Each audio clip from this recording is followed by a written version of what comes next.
Hello my dear viewers, this is Anand and you are watching English Monster. My dear friend, extremely sorry today. It is just because कि आज मैं spoken या फिर जो है grammar के regarding कोई कंटेंट नहीं डालने वाला हूँ. माय डियर स्टूडेंट्स, मेरे बहुत सारे विद्यार्थी ऐसे हैं जिन्होंने जो है पर्सनल व्हाट्सएप पर जो है मैसेज किया कि सर आप वीडियो बना रहे हैं तो प्लीज़ इस बार जो एग्ज़ाम होने वाला है और हम लोगों का पेपर जो है 4 फरवरी को है, अगले 7-8 दिन में जो है उनका पेपर होने वाला है इंग्लिश का. तो रेनबो पार्ट 2 से जो है थोड़ा सा हम लोगों का ऑब्जेक्टिव आप प्रैक्टिस करा दीजिए. आई थॉट कि इट साउंड्स गुड अनडाउटली. अच्छा लगा ये विचार, हमको बहुत अच्छा लगा. हमने सोचा कि चलो इस चीज़ पर जो है मैं एक वीडियो जो है बनाता हूँ. माय डियर स्टूडेंट्स, अब मैं आपको बताऊँ कि आपका जो रेनबो पार्ट 2 है उसमें जो है मैं सबसे पहले पोएट्री सेक्शन जो है सेलेक्ट करने वाला हूँ और किया हूँ और उसके ऊपर जो है मैं वीडियो बना रहा हूँ. आपका रेनबो पार्ट 2 का जो पोएट्री सेक्शन है, यू ऑल नो दैट कि देयर आर 10 पोएम्स. उसमें 10 पोएम है और पहला पोएम जो है sweetest love I do not गो है और आज उसी के ऊपर मैं डिस्कस करने जा रहा हूँ. One more thing which is very important for you is that कि इस वीडियो में जो है मैं बहुत सारे ऑब्जेक्टिव्स का नहीं, वही ऑब्जेक्टिव्स का जो है प्रैक्टिस कराने जा रहा हूँ जो बहुत इंपॉर्टेंट है. ऐसा नहीं है कि मैं बंडल्स ऑफ जो है ऑब्जेक्टिव लेकर आया हूँ, कुछ नहीं, महज 7 ऑब्जेक्टिव्स लेकर आया हूँ और एक छोटा सा जो है एक ब्रीफ इंट्रो जो है मैं लेकर आया हूँ जॉन डॉन के रिगार्डिंग. तो आई होप कि इस वीडियो को आप देखिए और आई थिंक कि आपको बहुत ज़्यादा हेल्प मिलने वाला है. रिमेंबर गाइज, बहुत ज़्यादा. Let's start over here. यहाँ जो है पहला पोएम जो है आपका वो है sweetest love I do not गो. ठीक है, यही आपका पहला पोएम है. इस पोएम को जो है लिखने वाले एक इंग्लिश पोएट है, ठीक है, इंग्लैंड के कवि है जिनका नाम है जॉन डॉन. क्या नाम है? John Donne. और पोएम का नाम है sweetest love I do not गो. ये पोएम जो है जॉन डॉन के द्वारा लिखा गया है. रिमेंबर 1572 और 1631 ये इनका पीरियड रहा और 1611 में जो है इन्होंने इस पोएम को कंपोज किया था. पब्लिश हुआ था, हमारे सामने आई थी 1611 में.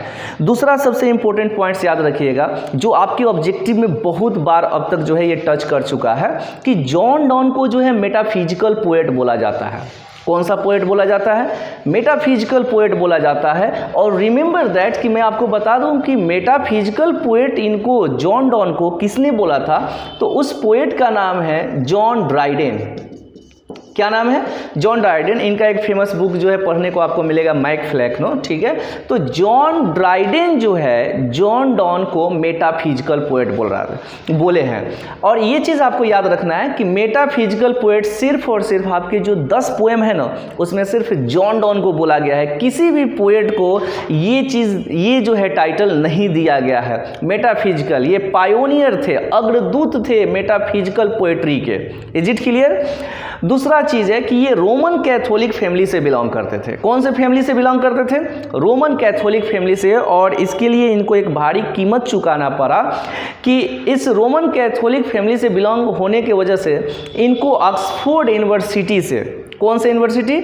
ऑक्सफोर्ड यूनिवर्सिटी से जो है इनको निकाल दिया गया था विदाउट, मतलब इनको जो है बिना डिग्री लिए, ग्रेजुएशन का बिना डिग्री लिए हुए जो है इनको, इस पोएट को जॉन डॉन को जो है निकाल दिया गया था. दूसरा, इन्होंने वहाँ लॉ की पढ़ाई किया और थियोलॉजी की भी जो है वहाँ पर उन्होंने पढ़ाई किया. आगे पोएट जो है बहुत इंटरेस्टिंग है. यू वोंट बिलीव दैट कि ये पोएट जो है जेल भी गए थे. Is it clear? ये पोएट जो है जेल भी गए थे. आपके 10 पोएम में से कोई भी पोएट जेल नहीं गया है. सिर्फ यही वो पोएट है जो जेल गए थे और जेल इसलिए गए थे कि इन्होंने इनको जिस पैट्रन्स ने जो है आश्रय दिया था उसके नीस से, ठीक है, चोरी छुपे शादी किया.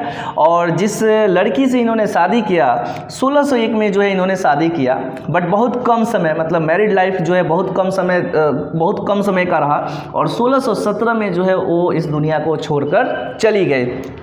इनके वाइफ का नाम जो है एनी मूर है. Is it clear? 15 अगस्त 1617 में वो चली गई. 1601 में जो है इनसे शादी हुआ था, जॉन डॉन से जो है शादी हुआ था और उस शादी के वजह से जो है इनको जेल में भी जाना पड़ा क्योंकि ये पैट्रन्स जो है इनके ऊपर केस फाइल किया था. एक ब्रीफ समय था, बहुत कम समय में जो है वो जेल से बाहर आ गए थे. आगे जो है जॉन डॉन जो है क्या बोलते हैं, ये एक बहुत बड़े प्रीचर बनकर, अपने समय का एक बहुत बड़े प्रीचर बनकर आते हैं। आई होप कि ये सारे पॉइंट्स आपको क्लियर होते चलेंगे। पोएट कहाँ के हैं? इंग्लैंड का है। पोएट को जो है क्या कौन से टाइटल मिला था? मेटाफिजिकल पोएट ये कहे जाते थे। कौन से फैमिली से बिलोंग करते थे? Roman Catholic. क्या ऑक्सफोर्ड में क्या पढ़ाई किया था? लॉ का और थियोलॉजी का।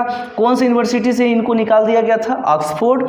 ये इकलौते वो पोएट है आपके सिलेबस का जिनको जो है जेल भी भेजा गया था जस्ट बिकॉज वो अपने शादी जो है मतलब चोरी छुपे किए हुए थे। अपने समय के एक बहुत बड़े प्रीचर थे और अपने समय में मतलब जॉन डन जो है जो फेमस मतलब जिस वजह से हुए वो था songs and sonnet.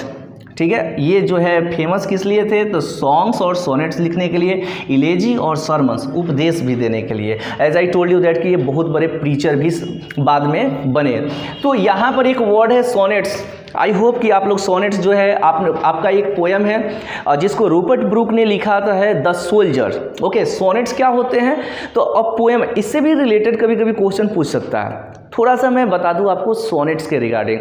Sonnets a poem of 40 lines always written in iambic pentameter. 14 line के कविता को जो है सोनेट्स बोलते हैं। ओके, थोड़ा इनके स्टेंजा पे हम लोग फोकस कर लेते हैं। सोनेट जो होता है जनरली दो तरीके से लिखा जाता है, या तो पेट्रार्क प्रोसेस होता है या फिर जो होता है शेक्सपियरियन स्टाइल होता है। पेट्रार्क प्रोसेस में क्या होता है कि इसमें सिर्फ 2 स्टेंजा को इंक्लूड किया जाता है। पहला 8 लाइन यानी स्टेंजा ऑफ 8 लाइन्स जो बनता है उसका नाम पड़ता है ऑक्टेव, और लास्ट की जो 6 लाइन होते हैं यानी कि स्टेंजा ऑफ 6 लाइन्स वो सिस्टेट कहे जाते हैं। Is it clear? तो एक वो प्रोसेस होता है पेट्रार्क का। दूसरा प्रोसेस होता है जो आपने सुना ही होगा कि world's greatest dramatist William Shakespeare, ठीक है, जिन्होंने बहुत सारे ड्रामा, बहुत सारे सोनेट, आई थिंक 154 सोनेट उन्होंने लिखा था। ठीक है, तो उनका एक स्टाइल जो है तो उनके स्टाइल में क्या होता है कि 14 लाइन्स को जो है 4 स्टेंजा में तैयार किया जाता है। शुरू के जो 12 लाइन है उसे 4-4 लाइन में जो है उसको डिवाइड किया जाता है, और स्टेंजा ऑफ 4 लाइन्स जो है क्वार्टरेंस कहा जाता है। तो उनमें 3 क्वार्टरेंस तैयार होते हैं और लास्ट के 2 लाइन्स को जो है कॉपलेट कहा जाता है। तो सोनेट्स के रिगार्डिंग मैंने थोड़ी सी जानकारी दी। Poem of 40 lines is called sonnet. ठीक है, 2 स्टाइल से लिखा जाता है, या तो पेट्रार्क या फिर जो है शेक्सपियरियन स्टाइल में लिखा जाता है। Okay, come to the point कि जॉन डन पे जो है एक छोटा सा पॉइंट आप लोग देख लीजिए। जॉन डन 1572 में जन्म लिए, 1631 में जो है इनका डेथ हुआ था। पोएट जो है इंग्लैंड से बिलोंग करता था। मेटाफिजिकल पोएट थे जॉन डन, ये टर्म थोड़ा सा याद रखिएगा, मेटाफिजिकल पोएट थे John Donne. Roman Catholic family से ये बिलोंग करते थे और लॉ और थियोलॉजी की इन्होंने पढ़ाई की। ऑक्सफोर्ड यूनिवर्सिटी से जो है इनको क्या किया गया था? निकाल दिया गया था। ये ऐसे पोएट जो जेल भी गए, ठीक है, अपने मैरिज की वजह से जो है ये जेल भी गए। इनकी वाइफ जिसको रिलेट करके ये पोएम लिखे एनी मूर, ठीक है, 1601 में इनकी शादी हुई, बट बहुत कम समय उनके ज़िंदगी में रही और 1617 में जो है सी लेफ्ट द वर्ल्ड, वो दुनिया छोड़कर जो है चली गई। उसके आगे जो है ये अपने समय के एक बहुत बड़े प्रीचर बनकर आए सामने। और जॉन डन जो थे वो फेमस जो थे वो किसके लिए थे? Songs, sonnet, elegy and sermons. Is it clear? अब इस पोएम से रिलेटेड मैं आपको जो है महज 7 ऑब्जेक्टिव, 1 and only 7 ऑब्जेक्टिव्स और कुछ ये आपके लाइंस होंगे उस पर जो है मैं थोड़ा सा डिस्कस करने वाला हूँ। Is it clear? So objectives अब देख लेते हैं कौन कौन सा ऑब्जेक्टिव्स। ओके, तो पहला ऑब्जेक्टिव जो है हम लोगों का है कि who is called the pioneer of metaphysical poetry. अब एक चीज़ याद रखिएगा यहाँ पर, ये याद करने वाला चीज़ तो है ही नहीं, समझ लीजिए मेटाफिजिकल वर्ड जो है आपके 10 पोएम में से किसी के साथ नहीं जुड़ा हुआ है। Is it clear? तो मेटाफिजिकल पोएट्री के या मेटाफिजिकल स्कूल्स के जो है पायोनियर का मतलब होता है अग्रदूत। किसको कहा जाता है? John Donne. रिमेंबर दैट कि अभी मैंने कुछ देर पहले आपको बताया था जॉन डन को मेटाफिजिकल पोएट सबसे पहले बोलने वाला जो है जॉन ड्राइडन थे। Is it clear? आगे है अगला ऑब्जेक्टिव आ सकता है कि who wants to gladly accept death.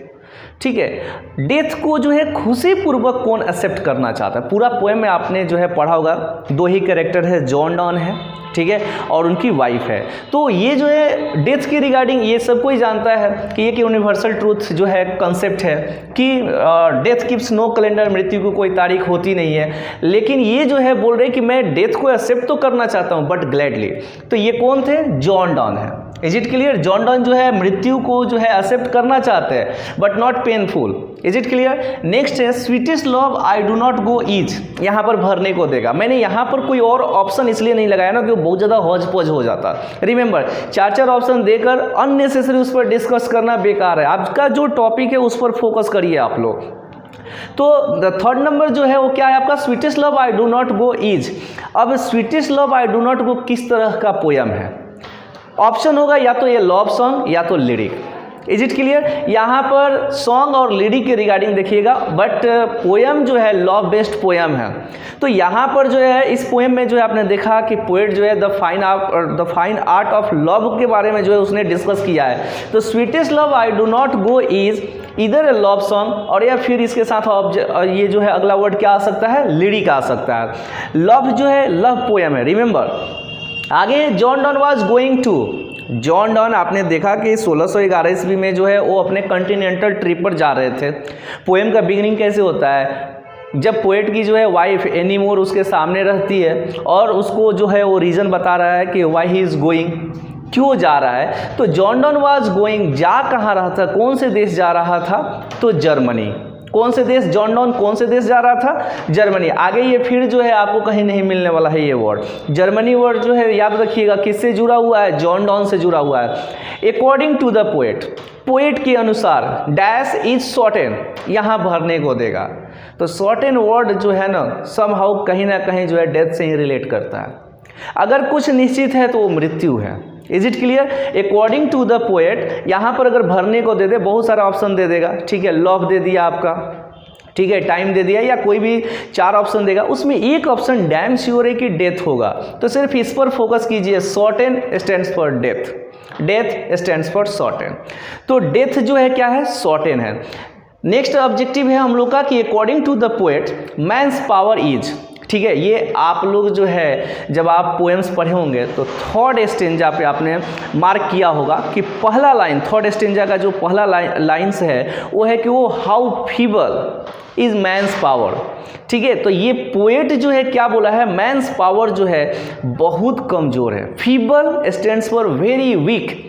Feeble का मतलब क्या होता है? वेरी वीक, बहुत कमज़ोर। ठीक है, तो पोएट के अनुसार जो है मैंस पावर जो है क्या है? बहुत ही कमज़ोर है। उसके आगे जो है ये फिर से वो ऑब्जेक्टिव जो अननेसेसरी शायद मैंने यहाँ पर लिखा कि who was force to leave Oxford University. वो कौन से पोएट है जिनको जो है ऑक्सफोर्ड यूनिवर्सिटी में फोर्स किया गया था छोड़ने के लिए, और उनको छोड़ना भी पड़ा? John Donne. Is it clear? John Donne को ही ऑक्सफोर्ड यूनिवर्सिटी। महज ये 7 ऑब्जेक्टिव्स है जिसको आप लोग याद रखिएगा। पायोनियर ऑफ मेटाफिजिकल पोएट्री कौन कहे जाते हैं? John Donne. ग्लैडली डेथ को एक्सेप्ट कौन करना चाहते हैं? John Donne. Sweetest love I do not go किस तरह का पोएम है? लव सॉन्ग और लिरिक। जॉन डॉन जो है कहाँ जा रहे थे इस पोएम में? जर्मनी। जॉन डॉन के अनुसार जो है क्या चीज़ निश्चित है? ठीक है, ऐसी कौन सी चीज़ है जो निश्चित है? और शॉर्टेन वर्ड जहाँ भी आएगा एप्रोप्रिएट आंसर जो है डेथ है। According to the poet man's power, अभी मैंने आपको बताया थर्ड स्टेंजा का फर्स्ट लाइन ही है। मैंस पावर जो है क्या है? बहुत ही कमज़ोर है। फीबल अगर ऑप्शन नहीं देगा, रिमेंबर कि वहाँ पर जो है वेरी वीक वर्ड जो है डालेगा। Who was force to leave Oxford University, Oxford University से जो है किनको निकाला गया था? तो जॉन डॉन को। ये महज 7 ऑब्जेक्टिव है। इसके बाद से आपकी पोएम में जो है और क्या पोएम से जो है और कहाँ से क्वेश्चन जो है टच कर सकता है ऑब्जेक्टिव में? तो कभी कभी क्या होता है कि पोएम्स के लाइंस नॉट कंप्लीट स्टेंजा, कोई एक या 2 लाइंस जो इम्पोर्टेंट होते हैं पोएम्स में उनको जो है वो लोग टच करते हैं और बोलते हैं कि ये लाइन जो है कौन से पोएम से जो है लिया गया है। तो यहाँ पर कुछ इंपॉर्टेंट लाइंस मैंने जो है हर स्टेंजा से आपको मैंने लिखा है, एक बार आप लोग देख लीजिए। ये जो लाइंस है कि not in the hope the world can show a fitter love for me, ये फर्स्ट स्टेंजा का जो है थर्ड लाइन है। ठीक है। फर्स्ट स्ट्रेंजर जॉन डॉन, बस एक चीज़ याद रखिएगा, फीटर लव और किसी भी पोयम में आपको नहीं मिलने वाला है फीटर लव। ये जो लाइंस जो है कहाँ से लिया गया है आपका, जॉन डॉन से, जॉन डॉन के poem sweetest love I do not go से जो है ये लिया गया है। नेक्स्ट है सेकेंड स्टेंजा का फर्स्ट दो लाइन्स, सेकेंड स्टेंजा का फर्स्ट दो लाइन, और ये क्या है, yesternight the sun went hence and it is here today. ये यस्टर नाइट वर्ड जो है आगे कहीं आपको नहीं मिलने वाला है। एक एक वर्ड पर जो है अगर आपने फोकस कर लिया ना तो आप क्लिक कर जाओगे हर एक ऑब्जेक्टिव्स को। डैम श्योर है कि 50 में 50 ऑब्जेक्टिव करना कोई बड़ी बात नहीं है, ठीक है। यहाँ पर जो है लाइंस पर जब भी आपको फोकस करना होगा, आई एम श्योर कि लाइंस को जो है आप जो है अपना मीनिंग निकाल पाने में अगर कहीं असमर्थ हो तो वर्ड्स पे, पर्टिकुलर वर्ड्स पर जो है आपको फोकस करना है। इस लाइन में जो है पर्टिकुलर लव, फीटर लव पर जो है थोड़ा सा आप लोग फोकस कीजिएगा।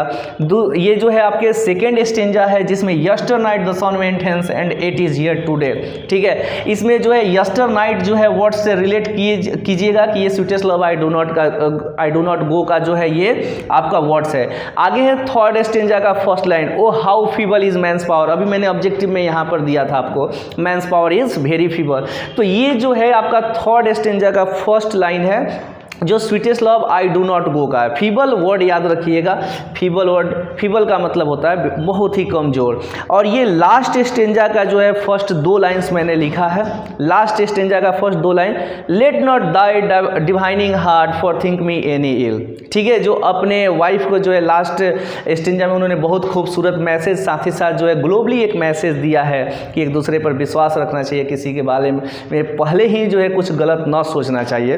तो इसमें जो है आपको कौन सा वर्ड, डिवाइनिंग वर्ड या फिर इल वर्ड पर जो है फोकस करिएगा। लो एक बार इतना जो है ना काफ़ी होता है आपके पोएम से।